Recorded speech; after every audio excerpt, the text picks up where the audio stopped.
Foli ani tɔni an ma se lamɛnbɛla lamɛnjɛkulu ani minnu bɛ k'an lajɛ bɔlɔlɔsiraw fɛ. Olu folen kɔsa an bɛ mɔgɔ ladɔnniya k'a fɔ ko an bɛ hali bi laseli kɛnɛ kan, laseli min bɛ tali kɛ RFM donc kibaru la. A dɔ la ni Sa Majesté le grand saxe bien ça ale bɛ nin kɛnɛ ba in fɛnsɛn k'a di ibinɛ k'a fɔ lamɛnjɛkulu ma. Nka jamana ko cayara, a bɛ don jamana ko cayara dɛ. Mari kelen tɛ ka se ka laseliw yɛrɛ labɔ diɲɛ dogo don an bi yan kuma la. Kɛ kura yɛrɛ o ye ko bɛ Maliko yɛrɛ la bilen dɛ, kɛ kura tɛ yen. Don o don kɔrɔlenw de bɛ ka foni dɔ wɛrɛ la sa, kɔrɔlen bɛ foni dɔ wɛrɛ la. An b'o de wele ko l'actualité, kɔrɔlenw bɛ foni de. Ne ko k'an ka fɛɛrɛ kɛ an ka jamana in kalifa marakaw la ten. En tout cas France. Ouais. An laban bɛ sɔn ka kɛ koyi. An t'a lajɛ an ka maraka dɔw ɲini k'o sigi Mali kunna. Ayiwa ne kɔni balimakɛ bɛ Faransi dɛ. Ale bɛ wele sa ko Musa Tarakɔrɛ Jakoraka. Ko mɛ an k'a di Tumani Kante ma. An bɛ se ka di Tumani Kante ma walima an bɛ se ka di Musa ma. Walima an balimamuso ne ye Kadi ye. Kadi États-Unis Kadi ye non ale ye maninka ye. Bon, a bɛ se ka kɛ maraka fɛnɛ dɛ. Ale kɔni ye Keyita ye. Bon, an ye Ibikrim Bouakar Keyita ta ye. Ayiwa bon, ale bɛ cogo min na non ale ye Keyita min ye ale bɛ sɔrɔ Sunjata si. Ok, ale bɛ sɔrɔ o fɛnɛ b'a la o. An bɛ don ko wagati kɛra bunna k'a bun. An ye debaw kɛ. Debaw kɔnɔ a fɔra ko kuma la ne bɛ ka juguya IBK ka fanga ma. Ko normalement ko IBK ye Keyita ye ko ne ye Kuyate ye. Ko ne kan ka fara IBK kan ne. N ko kɔni ye kuma dɔ ye sa dɛ. Ko sinon Bala Fasɛgɛ ale kɔni b'a yɛrɛ min na. O ye dɔnni ye lase min kɛ ko Manden bɛ se ka hɛrɛ sɔrɔ ni min ka fanga ye. Ko ye Jata de ye, ne ye Sunjata ye. Ale ye Sunjata ko de ta dɛ. Mais fɛn bɛ tali kɛ Dankaratuma kɔrɔ a m'a yɛrɛ o kɔnɔ. A m'a yɛrɛ o. Pourtant Dankaratuma o Sunjata ni Keyita ko don a bɛɛ y'a Keyita kelen ye dɛ. Donc anw Kuyatew ta o de ye ko i k'i sigi ni tiɲɛ ye quoi. K'i ka tiɲɛ yɔrɔ de ɲini k'i ka baara kɛ n'o de ye quoi. Donc fantan na ni fan bɛ yen o ye tiɲɛ fan ye. Kuma to yen. Kunun kow tun bɛ nin cogo la. Mais bi sa an bɛ ko wɛrɛ de kɔnɔ ye. O la kibaruya hukumu kɔnɔna na a yira ko n'i y'a jateminɛ ko Mali ani Irisi jamana ka bolo di ɲɔgɔn ma ko a ko bɛ ka kɔkɔrɔ don. Ko Irisi jamana u ka cidenw sera an ka jamana ma. Ko o nɔ kan sa k'a bɛ ye ko an ka jamana kotigi ɲɛmɔgɔso o ni Irisi jamana ka cidenw u ye baarabolo dɔ sigi ni o nana wele k'a fɔ ko commission mixte. Ko o nɔ kan k'a yelen don ko o maa min tun b'o ɲɛma o ye Irisi jamana kɔnɔ maa min bɛ yen sa ni ale ka ko ɲɛsinnen don u ka jamana kɔkan ko ma n'o bɛ wele k'a fɔ bi ko Sergei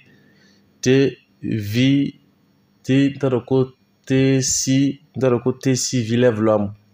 Ale kɔni bɛ wele o cogo la. Non, a bɛ maa de min ɲɛsinnen don u ka jamana ɲumɛ ko ma. Et puis ko a nana ye k'a fɔ sa ani malidenw sigira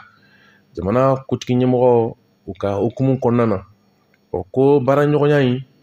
a bɔlɔbolo min sigilen filɛ nin ye k'o sigikun ye ko yaasa Mali kɔnɔ Mali ani Irisi ka bolo di ɲɔgɔn ma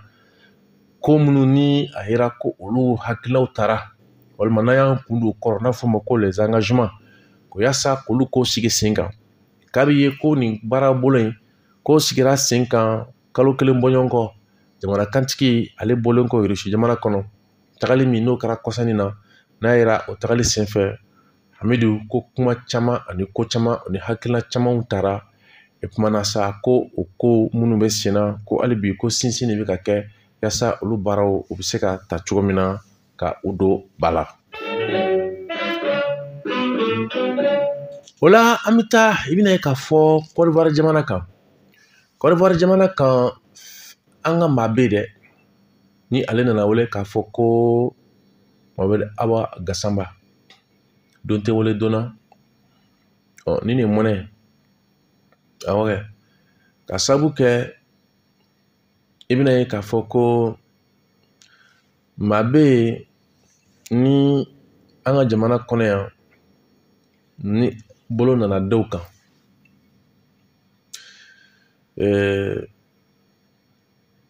n'o tun ye Mohamed ye n'an y'a wele ko Bensouc ale minɛna yan Mali la yan an wulila yiriba kɔrɔ ka wuli ka jɔ kɛ yaasa a ka bila awɔ kɛ Amadu i tulo b'o la dɛ Ivoire de don ani Alassane tun tɛ ɲɔgɔn kan fɔ ka sababu kɛ Guillaume Soro ka mɔgɔ don Guillaume Soro ka nali senfɛ k'a fɔra k'o bɛ na o nali senfɛ u taara olu sɔrɔ ɲɔgɔnye dɔ la nali la bɛn ni hukumu kɔnɔna na minnu sera ka boli olu bolila minnu jukɔrɔ olu jugunna minnu tunna olu tunna wa ko wɛrɛ minnu yɛrɛ fɛnɛ sɔrɔ o kɛra ale kɔni y'a yɛrɛ sɔrɔ ka na Mali la a nalen Mali la bolo nana d'a kan n'o ye Bensouc ye bolo dalen a kan an nana bɔ a kalama a somɔgɔw fɛ k'an ka wuli an k'a ɲini ala kɛ wulikajɔ kɛra k'a ɲini k'a dɔn a bɛ bolo min kan a ka ko a kun minɛlen don communiqué de fɛ a dɔ la a yirilen don ko an ka maaw dɔ bɛ Côte d'Ivoire ni o dɔ bɛ se ka kɛ jamana kantigi kɔrɔ jamana kantigi kɔrɔ o ye o denkɛ n'o ye Karimu ye a dɔ la mɔgɔw tun y'a bisikiya ko u tun bɛ fɛ k'u falen ɲɔgɔn na donc Karimu bɛna Mali la ale bɛ taa yen fɛ a dɔ la kumaw tila ka na mun yira tugun o ye bolo kɔni ma da Karimu ka jango a ka na Mali yɛrɛ la an nana wuli k'a ɲini y'an ka jamana ɲɛmɔgɔw fɛ o tuma ka maa minɛ k'a fɔ k'i bɛ taa di jamana Côte d'Ivoire faamaw ma ka taa sɔrɔ ko minnu b'u ɲɔgɔn cɛ o ko o ye politiki ko de ye an ka dunan de don dunan min ni a ma jalaki ko la komi ni a dalilu bɛ maa bolo k'a fɔ ko a ye ko dɔ de kɛ ko juguba ka boli ka n'i kalifa Mali la a nana kalifa Mali la politiki ko boli ɲɛ siranya de kan o siratigɛ la o hakɛw kan ka jɔ a ye o kan ka dɔn a ye ka sababu kɛ a furumuso o ye maliyɛn ye a furumuso ye maliyɛn ye a tuma a b'a buranna de la a bolila ka n'a ye ka na sigi Mali la ka kalifa Mali la o tuma a y'a ɲini a waati kɛ k'a fɔ ko Mali ka a kalifa minɛ nka yanni o ko sɛbɛnw bɛ sigi sen kan a nana minɛ e don tɛ wolo donna nin don an wulila ka ɲinini kɛ sira bɛɛ fɛ yaasa a bɛ se k'a yɛrɛ sɔrɔ cogo min na ala nana kɛ a y'a yɛrɛ sɔrɔ bi an bɛ don an ka mɔgɔ bɛ Côte d'Ivoire bolo la maa wulilen Côte d'Ivoire maa ma wuli Côte d'Ivoire d'accord nka ne bɛ yɛrɛ ɲininka ni bi tun y'a sɔrɔ ko Adama Bɛn Jara di Bɛn le cerveau ko bi tun y'a sɔrɔ ko peut-être ko yɛrɛ wolo o bɛ yen a dɔ la an jɛɲɔgɔn minnu bɛ diɲɛ fan bɛɛ fɛ olu tun k'u da kɛ file ye ka file kelen fɔ sinon u k'u da don file kelen na k'o fɔ Mohamed Awa Gassama ka nin ko in na ɲɛ dɔ tun n'a sɔrɔ la mais kabako yɛrɛ ye min ye Mohamed Awa Gassama filɛ min kɔnɔ i bɛna mun jateminɛ i bɛna ye k'a fɔ ko a ma kɛ ko yɛrɛ fɔlɔ ko min ni maa bɛ se k'a jigiya ko jamana yɛrɛ kelen don k'a k'a ka ko ye an kɔni m'o o ko ye hali n'a sɔrɔ a bɛ sen na o de kama an b'a ɲini jamana faamaw ka fɛɛrɛ kɛ parce que nin ko ninnu dɔ nafa ye min ye a ko dɔ ja ye min ye jamanadenw de kan ka kɛlɛ kɛ a kɛbagaw dɛ parce que dɔw ka kɛlɛ nana kɛ Côte d'Ivoire ko la c'est comme n'a fɔ dɔw ka kɛlɛ nana kɛ anw ka kɛlɛ kɔfɛ Côte d'Ivoire ko la c'est-à-dire que ɲɔgɔn juguya kɛlɛ de ye quoi a nana ko dɔrɔn de ɲɔgɔn juguya kɛlɛ Amidu i m'a ye Amidu dɔ ye bonyaba kɛ dɛ walima ni ye bonyaba ye sa dɛ Amidu dɔ ye ne ye jumɛn Amidu dɔ ye bonya kan ye koyi 252 francs o ɲana kosɛbɛ koyi 50 ko caman k'an k'o don josuma la k'Ala k'a bila min ɲani na tuma na tiɲɛ yɛrɛ la ah non ko nin diyara n ye kosɛbɛ koyi dɔrɔmɛ 50 ah n'a sɔrɔ ne tigi tun bɛ se ka nin sɔrɔ ka ne di ne bolo yɛrɛ yɛrɛ yɛrɛ ma cɛw tun bɛ diya n ye dɛ mais a ka ɲi sa nin fana y'a dɔ ye k'a ni ca ni baraji ko ala ka a taayɔrɔ ko caman ala k'u bila ye an bɛ k'a lajɛ parce que fɛn ye mun ye farafin anw ka jamana ni farajɛ jamanaw tɛ kelen ye an ka fɔ ten ko ye parce que a mana kɛ cogo cogo olu ka jamana kɔnɔ hakɛw dɔw bɛ yen olu i tɛ kumaniya olu ma ten a ma nɔgɔn quoi o man jan quoi o de kama tuma min na parce que jagoya don an bɛ lama ta ko ninnu na minnu kɛra ni an bɛ se k'an sinsin olu kan ka sira dɔ yira quoi an bɛ tuma min na an bɛ k'a fɔ ko faransi ka taa dɛ i bɛ ka taalen kɔfɛ ɲɔgɔnyeba fɔlɔ min kɛra farafinna fɛ ka ɲɔgɔn kunbɛba i b'a dɔn ɲɔgɔn kunbɛba kɛmɛ 3 ka taa se général Barrett ninnu ni c'est-à-dire que bɛɛ de welela ko sisan n'a ma ɲa ko transition nana ko transition kan ka ko min k'a ka kunkilenna ye ko o de ye fɛɛrɛ ka kɛ siga kelen don minnu na k'olu de y'an ka kɛlɛ taayɔrɔ ye olu k'u bolo bɔ a la MINUSMA min kɛlen don gunguru ye ani Kidali cɛ faransi min ka kɛlɛbolo min kɛlen don gunguru ani Kidali cɛ olu ka bɔ yen an y'o ɲɔgɔnba min bolo da o bɔli sigi sen kan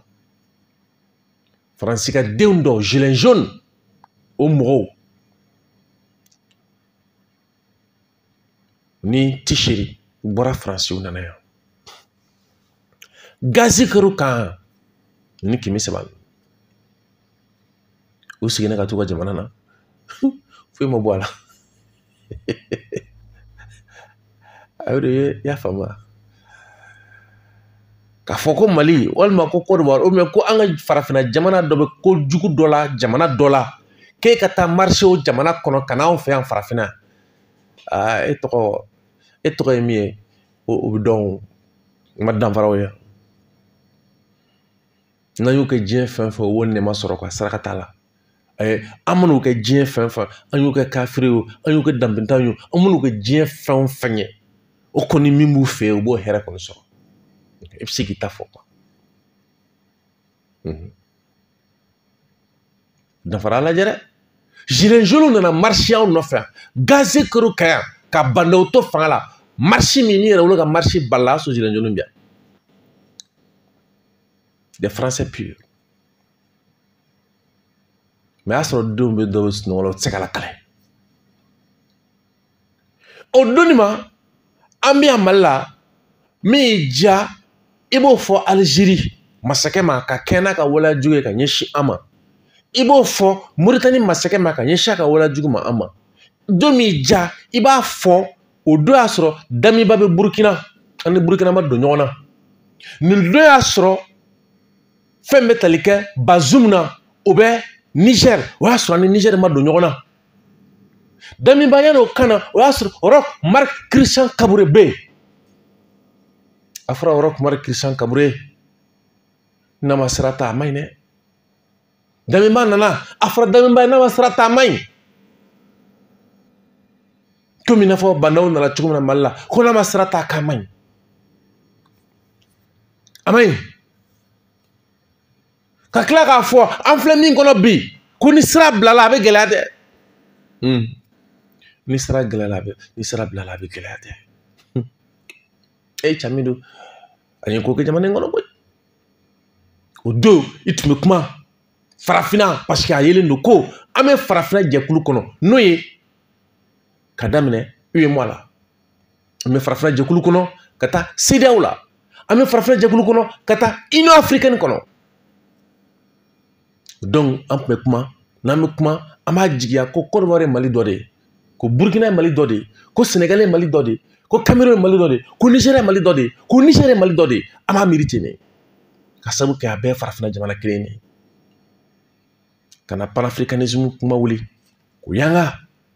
o don i tun b'o kɛ an bɛ yala diɲɛ fɛ an bɛ taa foyi ti bɔ a la mais bi komi Mali nana mɔgɔ minɛ daminɛ fɛn tɛ se ka fɔ Mali yɛrɛ kɔnɔ n'i y'a fɔ i bɛ minɛ n'i y'a fɔ wali jamana mɔgɔ ma i bɛ minɛ Mali nana sira dɔ bɔ nin cogo la min yɛrɛ kɛra sababu ye bi Mali den dɔ nana yɛrɛ sɔrɔ bi Côte d'Ivoire Amidu a ma dabira an yɛrɛ da la sa o fana ma kɛ maa wɛrɛ gansan ye dɛ fo CNT kɔnɔ baarakɛla dɔ o CNT kɔnɔ baarakɛla min bɛ yen o de tɔgɔ ko Mamadu Awa Gasama ne b'a jigiya ko n'a sɔrɔ maa dɔ de kun minɛna bi nin n'a ɲɔgɔnna si bɔn a ka gɛlɛn quoi parce que an kana ɲɔgɔn nɛgɛ transition dɛmɛbaga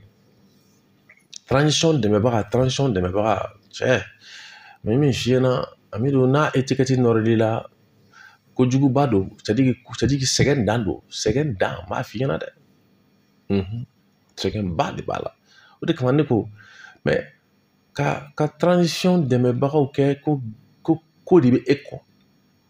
donc o b'a yɛrɛ ko bɛ transition kɔ dɛ est ce que a faamuna ten yan n'a fɔra k'e transition dɛmɛbaga ye dɔrɔn min t'i yira transition na o de bɛ yira la min t'i yira faamuya la o de bɛ yira la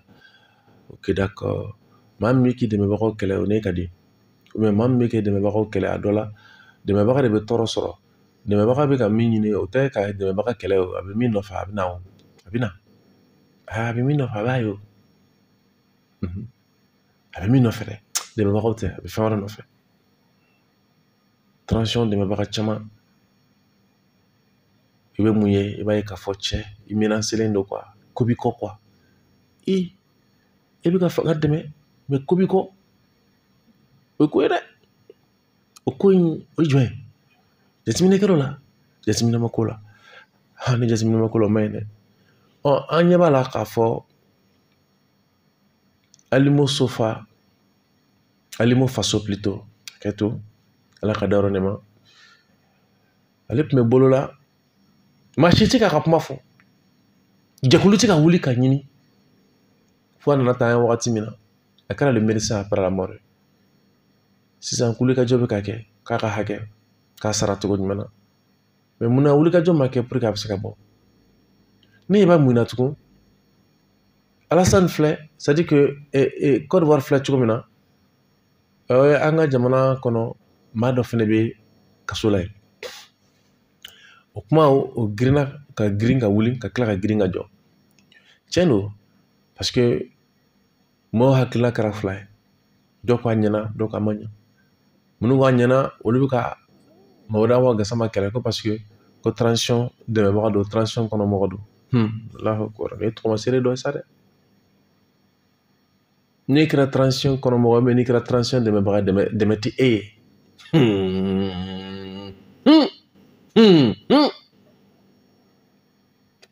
Amidu o y'a normal ye mɔgɔ ka normal ye dɛ Alahu akibaru mais ni fɛn ninnu bɛɛ bɛ kɛ farafinna yan a dɔ la n t'an bilasira ala k'an sɔn hakili ɲuman na koyi e kuma kabako ye min ye n'a fɔra ko bi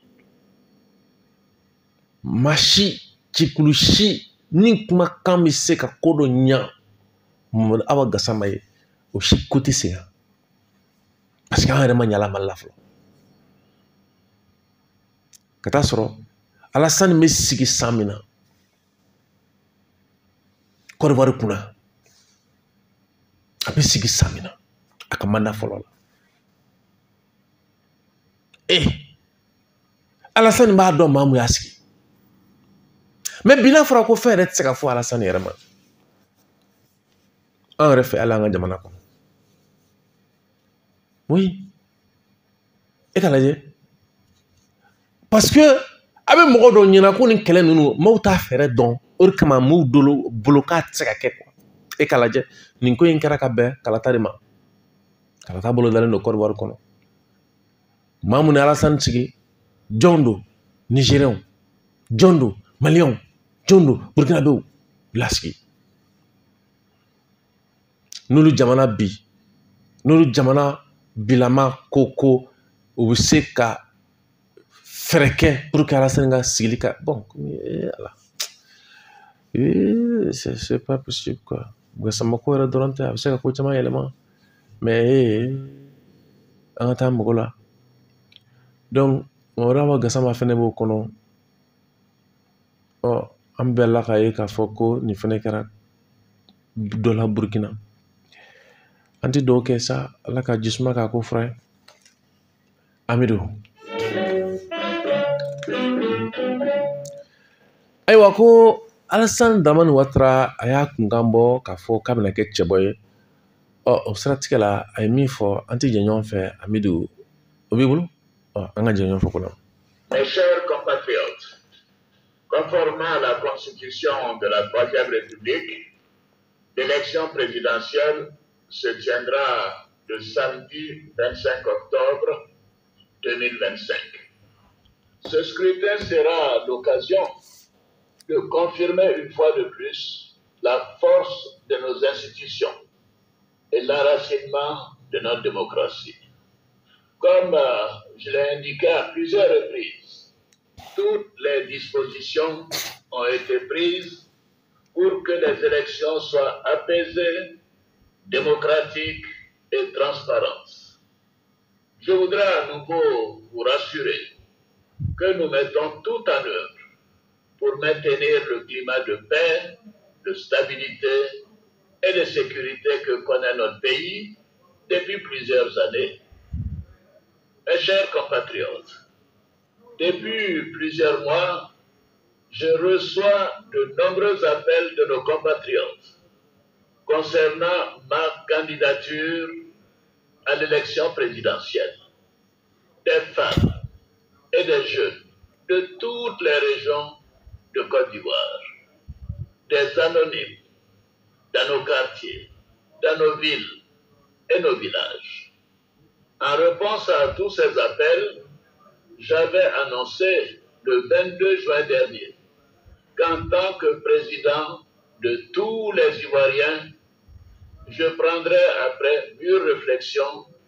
une décision guidée par l'intérêt supérieur de la nation. Comme vous le savez, en mars 2020, j'avais décidé de transférer le pouvoir à une jeune génération. Je l'ai dit parce que je crois en l'alternance et à la transmission générationnelle. Je tiens aussi à la parole donnée. C'est pourquoi, durant toute ma carrière professionnelle et tout au long de mon action au N'i ye Côte d'Ivoire jamanakantigi Alassane Dramane Ouattara a bɛ ka laseli kɛ k'a fɔ a bɛna kɛ cɛbɔ ye kalata min ni o bolo dalen don Côte d'Ivoire jamana kan octobre kalo la 2025 o siratigɛ la a ko ale min ye bi Côte d'Ivoire jamanakantigi ye ale a nana mɔgɔw ka wele de jaabi minnu ye cɛw ye muso denmisɛn ani maakɔrɔ n'u y'u kanbɔ k'a fɔ ko ale Alassane Dramane Ouattara ko a kana jamana a ɲɛminɛ ko yaasa jamana c'est-à-dire ka kɛ cɛba ye yaasa u bɛ se ka segin ka jamana kalifa a la Alassane yɛrɛ n'a fɔ nase kɔnɔ k'a bɛ fɛɛrɛ bɛɛ lajɛlen kɛ yaasa kalata in o ka kɛ basigi ye bɛn ani keleya kɔnɔna na maaw nana o ye lase min n'o kɛra a fɛ o kɔrɔ nɔgɔ t'a la bilen ko Alassane Dramane Ouattara ye cɛba ye nka min bɛ sen na o ye tagamaba de kɛra kunun Côte d'Ivoire tagama minnu n'o kɛra a dɔ la sini an n'an da don la Bajinɛ ka lɛfɛ kɔnɔ mun yelen don k'a fɔ ko maa camanba de bɛ yen nɔ minnu bolo bɔlen don cɛbɔ c'est-à-dire a ɲininen don k'a fɔ k'olu kana kɛ cɛbɔ ye o ko mankan bɛ sen na mankan filanan bɛ sen na o ye Alassane Dramane Ouattara ale yɛrɛ nin y'a tatɔ ye sisan a bɛ fɔ o ma ko 4e mandat i b'a dɔn 3e mandat ko yɛrɛ o de kɛlɛ bɛ kɛ ale ye 2 sɔrɔ ka na 3 sɔrɔ ko sisan k'a bɛ taa 4nan na dɔw fana b'o kɛlɛ la o kalata bɛna se ka kɛ cogo jumɛn na basigi kɔnɔna na o de kɛlen don ka mɔgɔ caman kɔnɔrɔ filɛ dɔw kɛlen don ka ɲini k'a fɔ k'Alassane ɲun ka bɔ a la ko bawo k'a bɛ tali kɛ sariya sɔsɔ la farafinna n y'a f'i ɲɛna anw ka jamana ninnu bɛɛ maracogo kelenw de koyi. Amidou.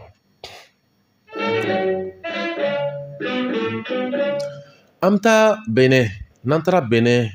a bɛ ye ko fɛn bɛ tali kɛ Patrice Talon, ale ye laseli kɔni kɛ. O laseli o bɛ tali kɛ mun na? A yira ko la commission électorale autonome Sénat a fixé la prochaine élection présidentielle au 12 avril 2026.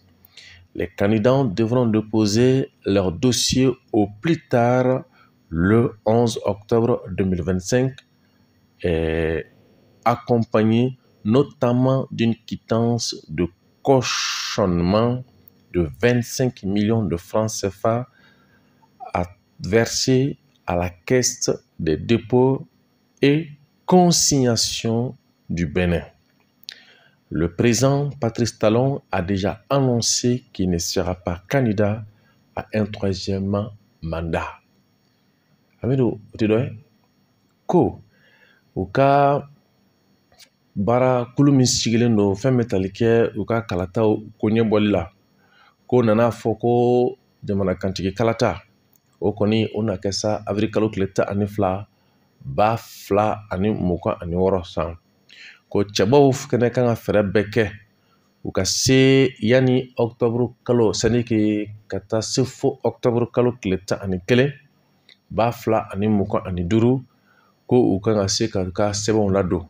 Ko sɛbɛnw n'u bɛ ladon, musaka kan ka sara min bɛ taa yɛrɛ sɔrɔ fo CFA wari miliyɔn 25. Ko o nɔ kan sa k'a bɛ ye ko sɛbɛn kɔni o bɛ d'i ma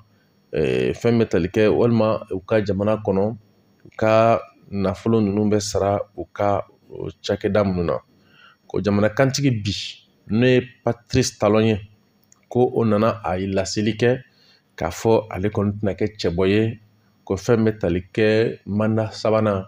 k'ale t'o ɲini fewu koyi. O tɛ tare ye. O la n'an taara Amidou, an bɛ taa ɲɛfɛ. Amidou, n'an taara ɲɛfɛ sa, an bɛna bɔ kunnafoniw kɔnɔ ni fɛn damadɔ de ye. O dɔ ye mun ye? O ye an ka jagokɛlaw, Mali jagokɛlaw, Mali opérateur économique, Mali industriel, Mali kɛnyɛrɛye, Mali baarakɛla, Mali cɛsirilen, Mali den cɛsirilen yɛrɛ de bɛ sɛgɛn quoi. Parce que Mali kɔnɔ yan, kuma dɔ la min ye Mali sɛgɛn k'a sɛgɛn yɛrɛ de, o de ye i b'a ye, c'est-à-dire que jamanadenw ta ye min ye quoi, o de tɛ sɔrɔ. A nana fɔ Mali ye fantan jamana ye, ok. Dɔw ko fantan jamana tɛ, ko o tɛ ok. Nin bɛɛ kuma de ye, nin bɛɛ tiɲɛ de ye. Mais fantan jamana tɛ, o ye parce que potentialité bɛ yen, c'est-à-dire que o ye ko minnu b'an bolo ni Ala y'olu an don an garijɛgɛ la u bɛ yen, mais n'an tɛ ka se k'a tɔnɔbɔ, c'est-à-dire que o sira fɛ ko minnu b'an bolo n'a ka ca ni sɔrɔ kow don, o y'an kɛ k'an tɛ fantan jamana ye. Nka n'an tɛ k'a tɔnɔbɔ, o fana y'an kɛ fantan jamana de ye, o tiɲɛ de ye. Parce que an bɛ se k'a fɔ k'an ka fantanya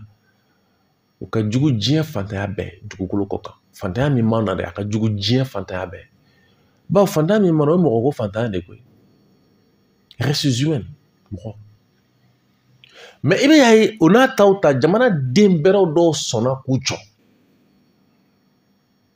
Min n'a ye k'a fɔ maa bɛ yen min ni donna nataw la an bɛna an bolo sigi a ko kan k'a don a wocɛw kɔnɔ k'a were ni maa don jamanaden don funɛŋɛni don minfɛn dɔ bɛ bɔ Bɛnɛ jamana kɔnɔ minfɛn in kun dɔnnen tɛ yɛrɛ ale nan'i bolo la a kɔrɔ san caman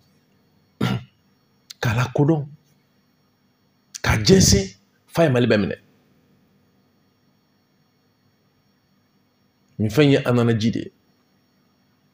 An bɛna ale o. Mais i bɛna mun ye? An bɛ min wele ko a jabibiji don. Nka an bɛna mun de ye? O min y'o kɛ k'o jɛnsɛn suko ni dugusɛ cɛ komi a bɛ bɔ Bɛnɛ de ye. Donc Mali k'a dɔn o ni Bɛnɛnois dɔ de bɛ ka baara kɛ. mais sugu ninnu ye ɲɔgɔn cɛ o min ye baara in lase a seyɔrɔ la a tɛ se ka tɛmɛ yɔrɔ min yɛrɛ kan i bɛ se ka jigiya walima o min ye baara in lakodɔn ka se yɔrɔ la yɔrɔ min ni maa tɛ se ka miiri dunan min o b'o bolo k'a di maliyɛn wɛrɛ ma sira wɛrɛ fɛ a bɔra min bolo o m'a faamu Amidou bɛna mun ye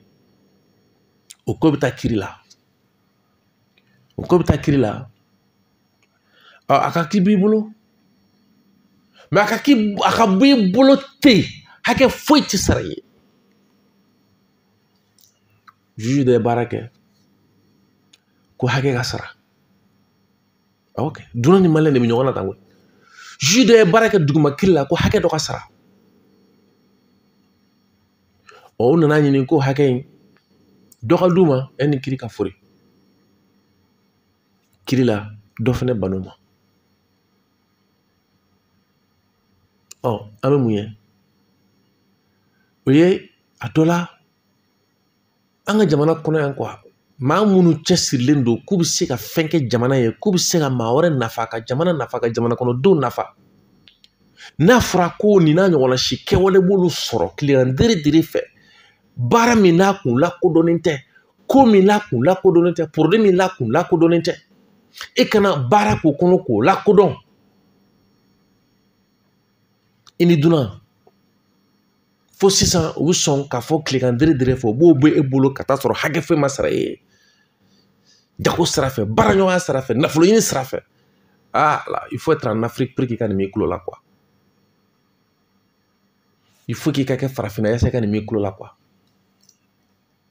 jamana bɛ jamana diɲɛ kɔnɔ n'i ye nin kɛ olu jamana ninnu kɔnɔ a b'i buda kama bɛɛ e yɛrɛ tɛ sɔn ka segin i tɛ sɔn ka segin a la yɛrɛ a bɛ kɛ farafinna de dɛ maliko kɛlɛ min n'an sɔnna ka don a la c'est à dire que ninnu de tun ye kɛlɛ yɛrɛ kɔrɔnfɛ kɛlɛ nana don a la de faransi nana o donna a la de MINUSMA ko nana don a la de ayisa barikani ko nana don a la de sa ayisa cɛ ko c'est à dire que o nana don a la de olu nana don a la de mais min ye tiɲɛ ye min b'an kisi nin bɛɛ ma o de ye nin ye an dɛsɛra an bɛ n'an da don la k'olu walawala donna nataw la an bɛ taa Kalabanbugu Adama Keyita ale bɛ yen ne ye ne tigɛ a la o Adama Keyita a nana ye k'a fɔ ale sigilen don yɔrɔ min na bi Kalabanbugu kabi 91 ne ye jateminɛ kɛ Kalabanbugu a dugukɔrɔ bɛ yen nka ale sigilen don yɔrɔ min na sisan olu de kɛra yen sigibaga fɔlɔ ye a fa sababu la kabi 91 o tɛ bi ye dɛ Amidou kungo kɔnɔna na yɔrɔ tun ye forow de ye ni kungo kɔnɔ fo kana kɛ lotissement nana o sɔrɔ yen u y'u ka yɔrɔ redresser permis olu ka du permis u bɔra o kɔrɔmuso tɔgɔ la ala nana kɛ ko Guinée muso dɔ tun bɛ yɔrɔ dɔ la o yɔrɔ yɛrɛ plan m'o prévoir a sababu kɛ o yɔrɔ a bɛ n'a fɔ a yɔrɔ in a sigili bɛ sɔn ka gɛlɛya dɔɔnin peut-être fana kɛra k'a dabɔ ko k'o ɲɛsin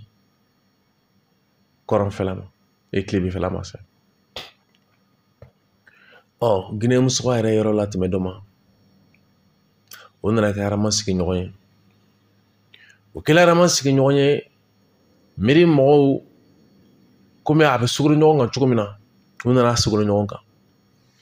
a sugoro ɲɔgɔn kan a laban min na ka mɛtiri 10 i bɛna ye k'a fɔ en tout cas ka sira bɔ sira min bɛ bɔ o bɛ bɔ i bɛna ye k'a fɔ sisan arama ka du fɛ pour que musokɔrɔba Guinée musoba tun bɛ so min kɔnɔ o so o fana ka kɛ sigiyɔrɔ ye awɔ kɛ mairie mɔgɔw nana o baara kɛ o baara min kɛra a dɔ la sɛbɛn yɛrɛ ma k'o fana na bilen awɔ kɛ sɛbɛn ma k'o la o tora yen fo kosa fɛ mun bɛna jateminɛ o ye kiri nana wuli kiri bɛ wuli ko cogo jumɛn ko sirako tugun sira bɔlen kɔfɛ dɛ kiri nana wuli tugun ko sirako awɔ kɛ 2013 2013 ko sira o y'a sɔrɔ miiri ye dɔ kɛ ka sira bɔ ko mɛtiri 10 ɲɔgɔnna si k'o kɛ sira ye o sira kan ka bɔ ka taa yɔrɔ min na tugun o wulikajɔ de fɛnɛ kelen filɛ tugun ala ko kiri fɛnɛ kana sira wɛrɛ bɔ o sira bɔ o bɛna wolo mun na ko ka yɔrɔ ci o de la sa Adama nana sa Adama Keyita nana sa an ma an wulila k'an jɔ Ala ka latigɛ kɔnɔ an ye sɛbɛnw jateminɛ sɛbɛn in kɔnɔ yɔrɔ ciko kuma kun t'a la dɛ a fɔra ko kana yɔrɔ suma de o yɔrɔ suma polisiw taara kɛ ka yɔrɔ fa tewu ne ne bɛ n polisiw ye mais min tun b'a ko ɲɛma a nana fɔ ko non ko min kan bɛ ko ka yɔrɔ ci ko yɔrɔ ciko kuma ti yan dɛ k'a fɔra k'olu kana yɔrɔ lakana ko pour que min kan ka na yɔrɔ suma ko ka yɔrɔ suma k'a jateminɛ o y'a sɔrɔ yɔrɔ cilaw nana Ala y'a kɛ yɔrɔ ma ci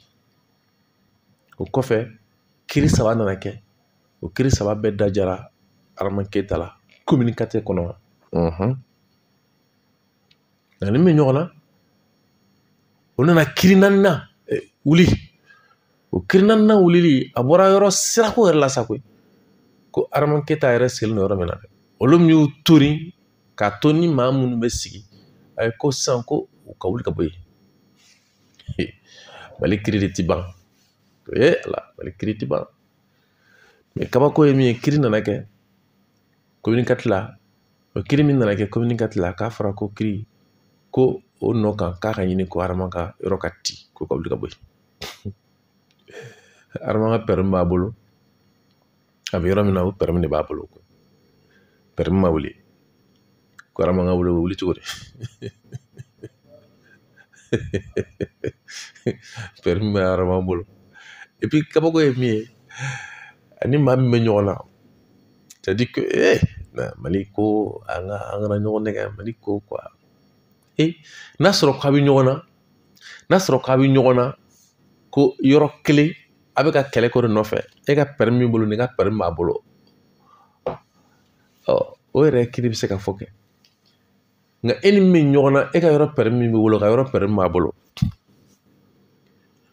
sisan ko ka yɔrɔ sirako nɔ kan k'e ka wuli k'i ka du ka bila quoi ka sɔrɔ i ka permis min b'i bolo dan ma kari i ka permis na cɛ ni Adama Keyita in e bɛna ye ne ma fili ka bɛn le 9 septembre de ma le 9 septembre 2021 o y'a sɔrɔ kiri bolo dalen don communicateur la ni Adama Keyita in kun kan ka taa yen quoi Ala y'a kɛ fajiri fɛ ka na dugu jɛ sɔgɔmada fɛ a denmuso Ala nan'o ka kalifa minɛ ala cunga ami o kelen ani mana mɔgɔw sɔnna ka fara ɲɔgɔn kan ko kiri b'a ni mɔgɔ min cɛ komi sigiɲɔgɔnya don k'u ka taa kuma o fɛ ko yaasa u ka fara ɲɔgɔn kan u ka taa bita bɔ a ma communicateur la o kɛra ka dɛsɛ komi Adama Keyita denmuso su b'a bolo sanbɔgɔ la a ye ne wele k'a fɔ ne ɲɛna komi rendez-vous tun bɛ an bɛɛ ka taa ɲɔgɔn sɔrɔ tribunal la n'a ma ɲɛ k'ale tɛ taa a ye ne wele k'a fɔ ne ɲɛna ko ale tɛna taa a ye n wele a ko n ma ko y'a tiɲɛ n ko naamu ko kɛra dɛ n ko cogo di a ko Ala y'an ka a denmuso minɛ a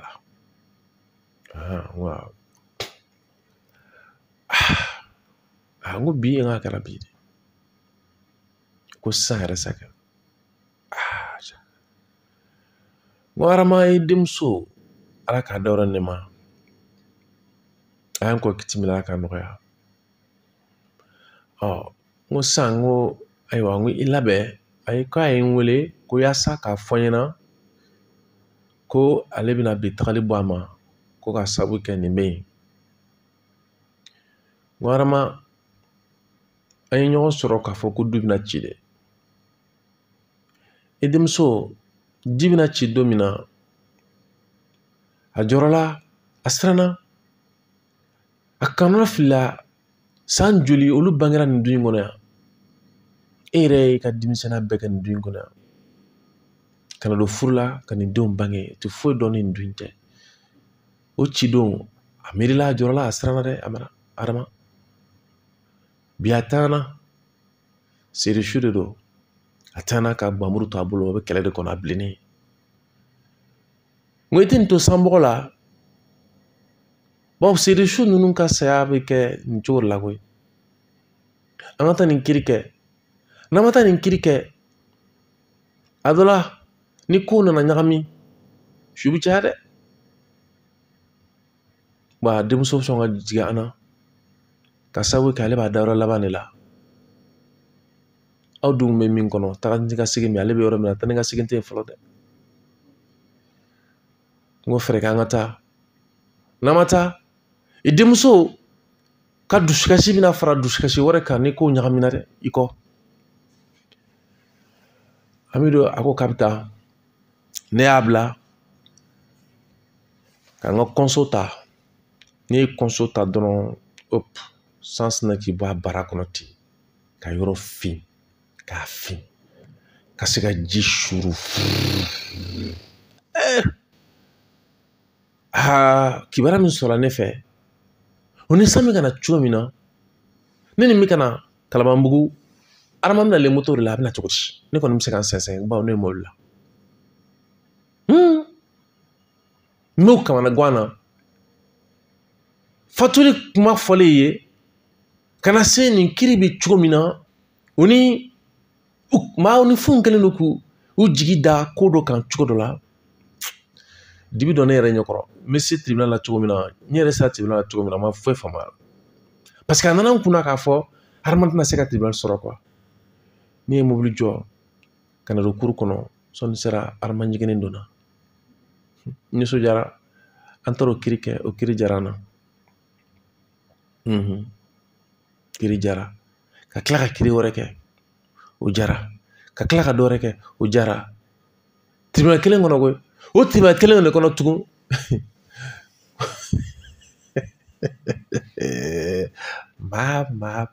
Mali. C'est pourquoi ne ye nin ko minnu kɛ tan k'a fɔ k'a ka bɔ a denmuso kɔrɔ a kana k'o to sanbɔgɔ la. Tuma min na n yɛrɛ sɔrɔ kaso la ni musokɔrɔba ka banni ko ni ko dɔ nana fɔ cogo dɔ la n y'Ala ɲininka n ko kuma ne tun bɛ nin ko minnu kɛ fili de don wa fili de don wa c'est pas Hamidu c'est-à-dire que i yɛrɛ ɲininka e yɛrɛ tun bɛ nin kɛ mɔgɔw la tuma min na olu bɛ gɛlɛya kɔnɔ k'a fɔ a ka kɛ tan Ala ka latigɛw ni fɛnw don kuma o yɛrɛ bɛ ka kuma olu bɛ ka sara ne na wa kuma ne tun bɛ k'olu minnu kɛ fili de don wa cɛ kuma la i bɛ sigi k'i miiri Alamaden kɔni Ala ka jɔnni ne Hamidu an tɛ taa kɛnɛma sa an lajɛ ni mɔgɔ 2 sɔrɔla cɛw ko cayara an ka lajɛ ni maa 2 sɔrɔla 20 71 29 29 radio o ye RFM ye an tun bɛ RFM kibaru kɛnɛ kɔnɔ bi ta kɛra fɛn bɛ tali kɛ n kelen fɛ ka sababu kɛ Alpha ale taara kuma yo t'a la ko maaw hakili jɔra fɛn minnu kan o bɛ se ka weleli kɛ 20 71 29 29 ninnu kibaruya minnu jɛnsɛnna don n'a nataw la an na wele k'o la peut-être sini Bajɛlɛ ka lɛfɛ kɔnɔ an na dɔ fɔ Adama Keyita ka taa se fo an balimakɛ min ni ko b'ale ni Benena dɔ ɲɔgɔn cɛ ni jamana ko bɛ cogo min na ko maaw hakili jɔra fɛn minnu kan sa u bɛ se ka miiri tiɲɛ la o bɛ se ka weleli kɛ teliyala an ka maa 2 kelen bɛ ko ta ka bi ta bila ka an kɔ kɛ nɔgɔ kɔnɔ ni ye Amidu ale bɛ fɛn bɔ an senkɔrɔ teliya la.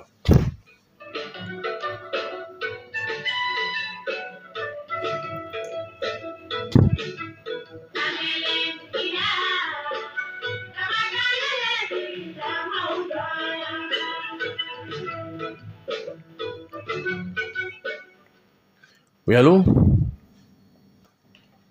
Allo. Allo, salam salam. Man sukuma fofana. Kamala chanu. Amina.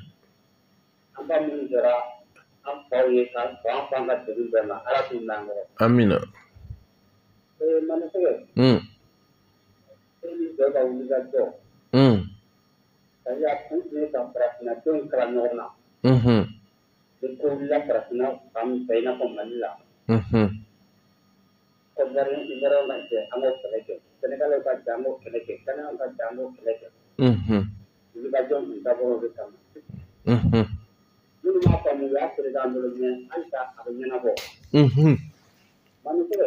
Namu.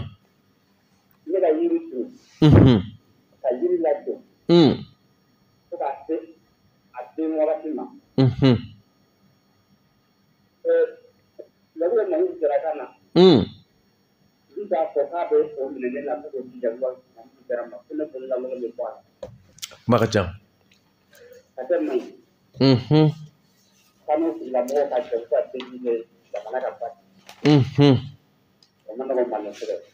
Omano. Ajaranye. Ifufana. Amina. Ko 20 71 29 29 janatika ko flesa amali koroni tamira amiru mali ko yara mola de mali ko yiri la nyi ko no mali manone mali Allah akbar. Non mais c'est pourquoi toba faut ko prier que c'est mali don ko kuma la fi kaw na me quoi pour ko riba xama bi sika to bi mali don don. Voilà ça en la donia k'a fɔ bi kɔni an ye laseliw kɛ wagati kɔni taara kosɛbɛ n b'a lajɛ n'an sera ka mɔgɔ kelen sɔrɔ dɔrɔn ka fara Fofana kan ka bi ta kuruya cɛ an yɛrɛ caman fɔ bi sa o y'an m'a ye cɛ bi ta yɛrɛ a teliyalen ɲɛkɔrɔ dɔɔni dɛ walima a kɛra kuma yɛrɛ an ka farafinna jamana ninnu kɛra kuma jamanaw ye koyi kuma dɔrɔn t'as dit qui quoi ça dit yɛrɛ bɛ sigi k'i yɛrɛ ɲininka fɛn ni fitininw de don quoi mais a tɛ ɲɛnabɔ Alpha Konate ɲininka ka na